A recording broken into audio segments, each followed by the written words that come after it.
Greetings, friends! In patch 2.5 they introduced the new platinum accessories, so I figured I'd make a quick video on melding. There are a lot of different ways to meld these accessories. A couple things to ask yourself. Are you gearing for now, or are you gearing for best in slot gear and future content? I would highly recommend getting a mindset before the melding process because it can be quite expensive. I melded towards best in slot and future content, focusing on higher VIT and accuracy over secondary stats. The HP threshold for Final Coil of Bahamut is rather low, 10,400 for Warrior and 9,000 for Paladin, in comparison to the HP thresholds of Second Coil of Bahamut, in my opinion. So my melds are complete overkill on VIT. However, with my melds, I am able to tank a lot more without Defiance and Shield Oath, increasing my damage more than if I would have went with DPS secondaries, as opposed to VIT. I will make one thing clear here.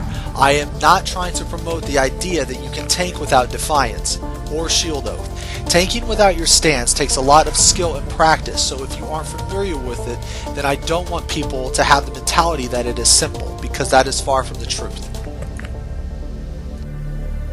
Okay, let's do a quick comparison of the fending and strength secondaries on each accessory. The slaying neck has skill speed, and the fending neck has parry. I'll just say I went with the skill speed on this one. Slaying earring, determination, and the fending earring, accuracy. Both are really good, and depending on your build, either one could be better. Slaying bracelet has accuracy, and fending bracelet has crit. Again, both are really good, and depending on your build, you could use either one. Slaying ring, skill speed, and the fending ring, parry.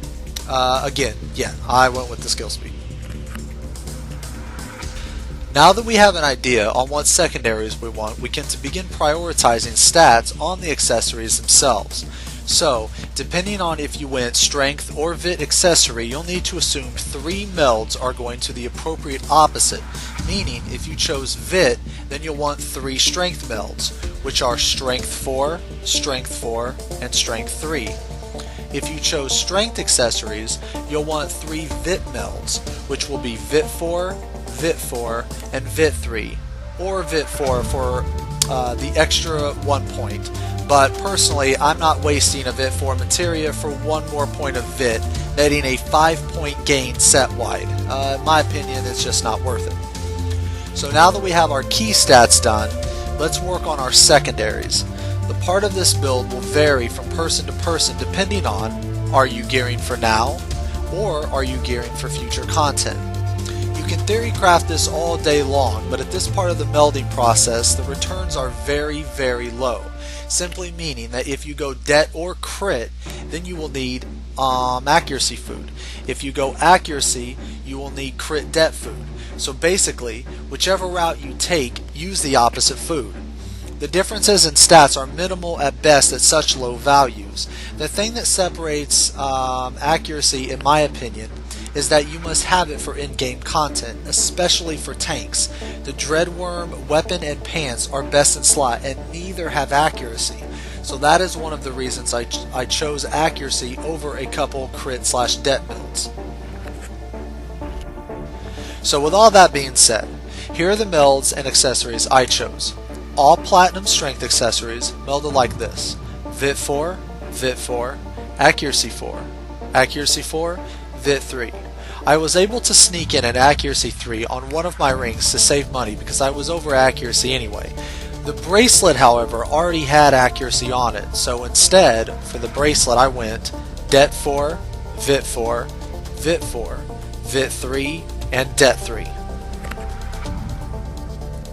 Again, there are a lot of different combinations that can be used, all having the same results but being slightly different. The main thing you want to focus on is that you have max strength and max VIT. The other 2 melds are completely dependent on what you are gearing for. To take it to the next level, you can work in your relic as well. For instance, my relic has 24 plus accuracy, so if it becomes I-135, I can wear it and swap out my poetic belt for the Dreadworm belt to gain more det.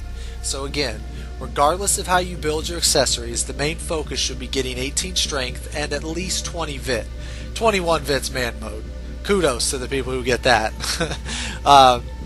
But yeah, the accuracy in secondaries can be placed as you see fit. Well guys, that's all I got. I hope this guide was helpful and will lead to some lucky melds. Good luck guys.